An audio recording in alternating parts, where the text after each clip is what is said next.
Hello everybody, so thank you for joining me today, and in today's video we're going to be looking at the high yield headaches for finals. So the Medicine Guide is a YouTube channel which aims to support medical students throughout their entire journey at medical school. So I've got videos about how to be successful in medical school itself, how to approach anatomy, CBL, histology and PBL. I've got videos focusing on the high yield imaging that crops up in finals.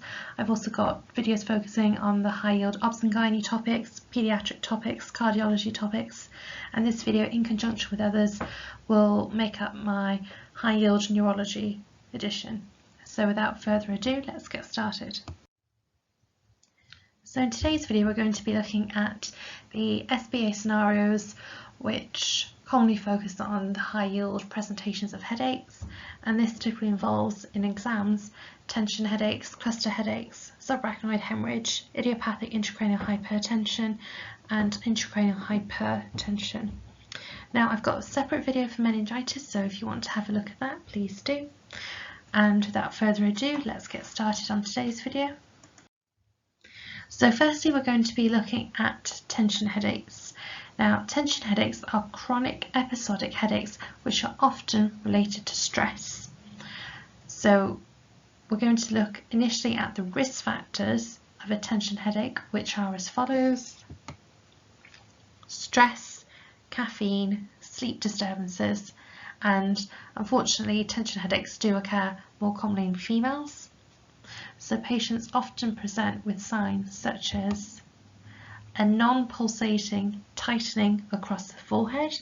So if you have a look at the picture in the far right corner, you can see an example of this.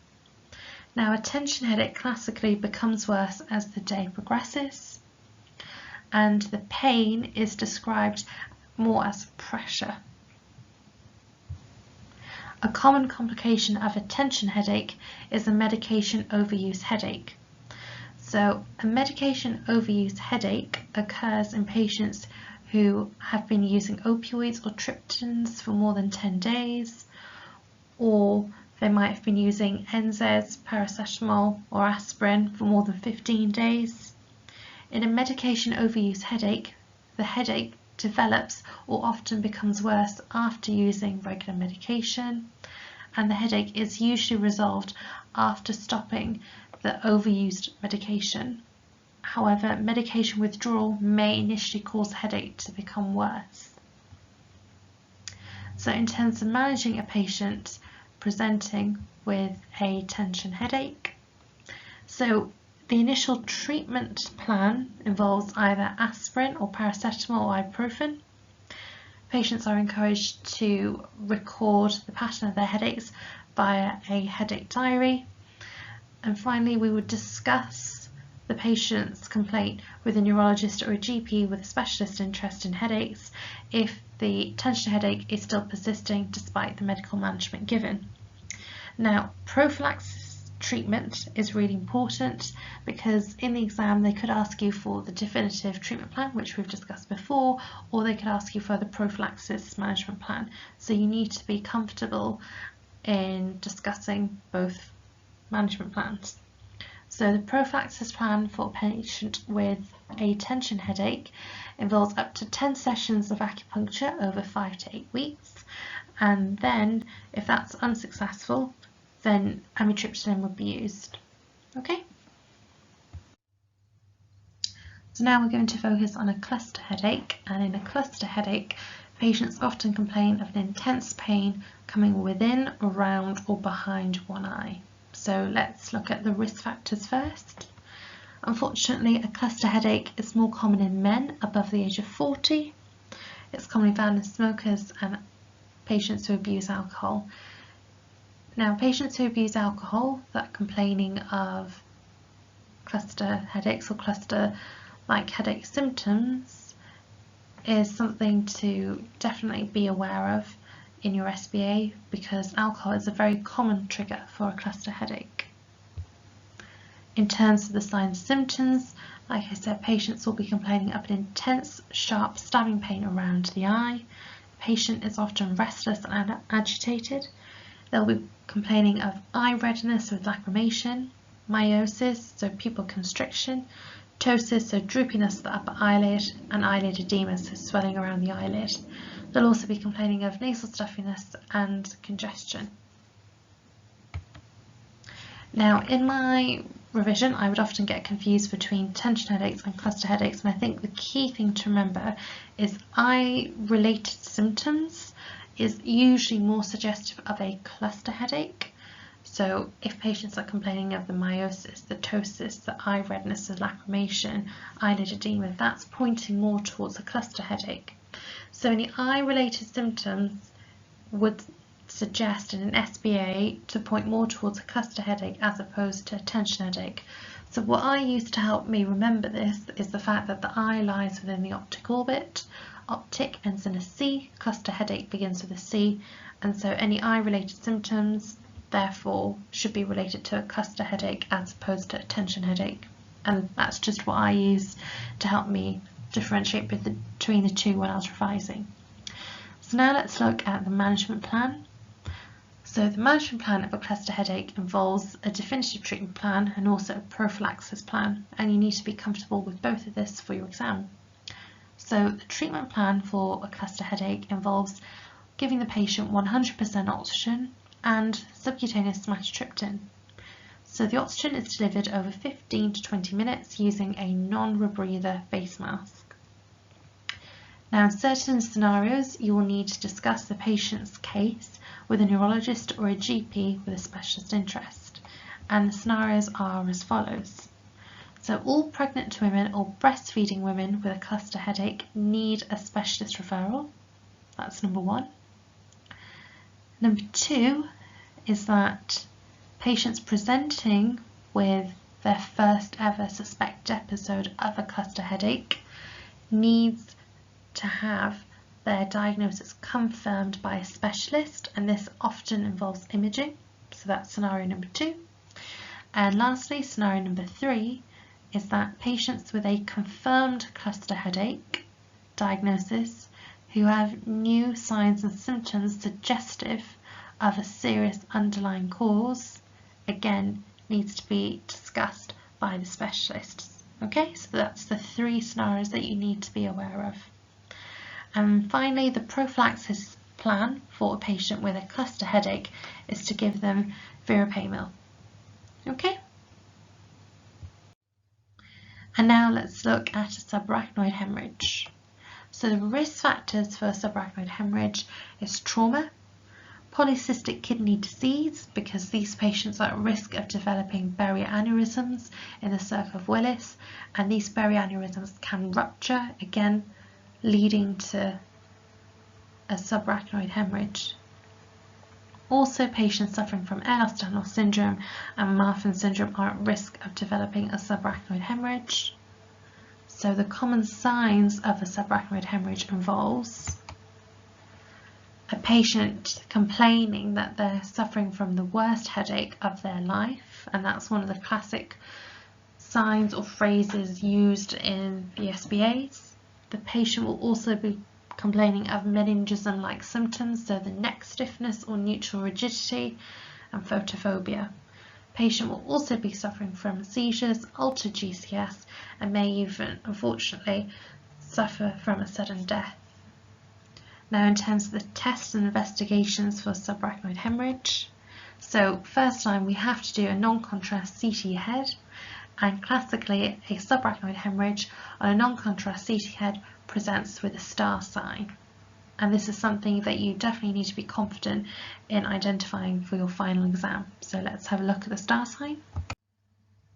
So here you can see a very classic example of a star sign.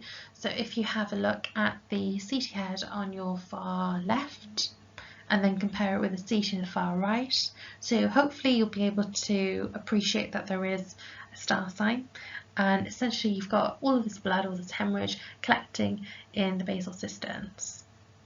Okay, so you can pause the screen at this point if you want to have a look longer. Otherwise, I'm going to carry on. So going back to subarachnoid hemorrhage, we've discussed the non-contrast CT head, and ultimately to confirm the diagnosis of a subarachnoid haemorrhage, we would need to perform a lumbar puncture 12 hours post onset of the symptoms. Now, when we perform a lumbar puncture, there will be an elevated opening pressure, so usually more than 25 centimeters of water, and what confirms the fact that this is a subarachnoid haemorrhage is the fact that with the lumbar puncture there will be the presence of xanthochromia, or this yellow CSF discoloration, because xanthochromia is representing the breakdown of the red blood cells. Okay? So the management plan for subarachnoid haemorrhage, so it's managed by the neurosurgeons. So the neurosurgeons will offer the patient endovascular coiling, and they will also consider a craniotomy and surgical clipping. And nimidipine is given to reduce vasospasm and to reduce the risk of ischemia. And nimidipine is given for 21 days. Okay. So now let's look at idiopathic intracranial hypertension. So essentially it is what it says on the tin. So these patients have got a raised intracranial pressure, so a raised ICP from an unknown source. So let's look at some of the risk factors. So classically these patients tend to be obese females who are currently pregnant or are taking the combined oral contraceptive pill. And another key risk factor to be aware of is tetracycline. So tetracycline is a form of medication used to treat acne. So the SBA might allude to the fact that a patient might be using tetracycline because the SBA scenario might be that there is an overweight female who is suffering from acne, and later on the SBA would hopefully point you towards the direction of idiopathic intracranial hypertension, but the fact that they've alluded to the fact that she's taking medication for acne or she's suffering from acne, that would be the examiner's way of making you consider the fact that she might potentially be taking tetracycline, and again that's another risk factor for idiopathic intracranial hypertension. Okay, so now let's look at the signs and symptoms. So classically headaches are worse first thing in the morning. The headaches are worse upon Valsalva manoeuvres such as coughing or straining on the loo, and the patient will be complaining of papilledema. So classically it's described in SBA as that a patient's vision will blur when they lean forward, and upon fundoscopy, if you're looking at a patient presenting with papilledema, there will be a blurring of the optic disc, so there will be a presence of an enlarged blind spot, blurry vision, and the patient will also be complaining of loss of peripheral vision as well as this blurry vision. Okay, so in terms of tests, we need to do a CT scan to ultimately exclude the presence of an obstructive hydrocephalus. Patients with idiopathic intracranial hypertension normally present with a normal CT head, and the diagnostic investigation for idiopathic intracranial hypertension is to perform a lumbar puncture where these patients have raised opening pressure, and typically the opening pressure is greater than 25 centimeters of water. Okay, and in terms of management, now our first line medical therapy would be to give a patient acetozalamide. Now acetozalamide is an example of a carbonic anhydrase inhibitor, and this is something that you need to be aware of in your exams. And ultimately what's really going to make a huge difference to these patients is to lose some weight. And other medical management of idiopathic intracranial hypertension involves performing an intermittent lumbar puncture, performing a lumbar peritoneal ventricular or ventricular peritoneal shunt, and considering optic sheath decompression and fenestration. But I think what's key for you to remember for your exams is that your first line treatment for this condition is acetozalamide, and acetozalamide is an example of a carbonic anhydrase inhibitor because they might ask you about the class of the drug. So just remember first line acetozalamide, and it's an example of a carbonic anhydrase inhibitor. Okay. So now we're going to look at intracranial hypertension, and these patients are suffering from the symptoms because they have elevated intracranial pressure, so raised ICP.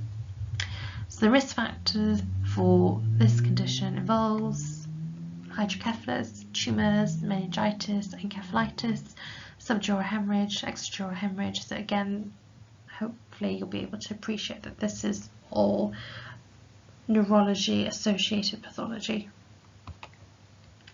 So in terms of the signs, so a throbbing headache, worse first thing in the morning. Headaches are worse upon Valsalva manoeuvres, so when the patient's coughing or straining on the loo, and again papilledema. So it's fairly similar to the previous slide where we were talking about idiopathic intracranial hypertension. But the key thing to remember in intracranial hypertension is that patients classically present in an SBA with Cushing's triad. So they will be presenting with hypertension, bradycardia, and irregular respirations, and essentially this is a Shane-Stokes breathing style, but in the SBA they might allude to this as stating that the patient has irregular respiration. Okay. And in terms of the tests, we need to do a CT head first line to exclude for the presence of an obstructive hydrocephalus, and our diagnostic test would be to perform a lumbar puncture. And the key thing to remember is that your CT head is first line because we want to exclude an obstructive hydrocephalus. Once an obstructive hydrocephalus is excluded, then we can perform the lumbar puncture. And because the patient will have a raised ICP, their opening pressure will also be raised, and the opening pressure classically is usually above 25 centimeters of water. So in terms of managing these patients, we need to treat the underlying cause, elevate to the head of the patient's bed and offer oxygen and ventilation. We can also consider mannitol or hypertonic saline because it promotes osmotic diuresis and it will initially reduce the CSF as well. So that marks the end of the high yield headaches pathology. So if you've enjoyed my video today, please could I kindly ask you to subscribe to my YouTube channel and like my video. So hopefully that video was useful for you, and I wish you all the best for your exams.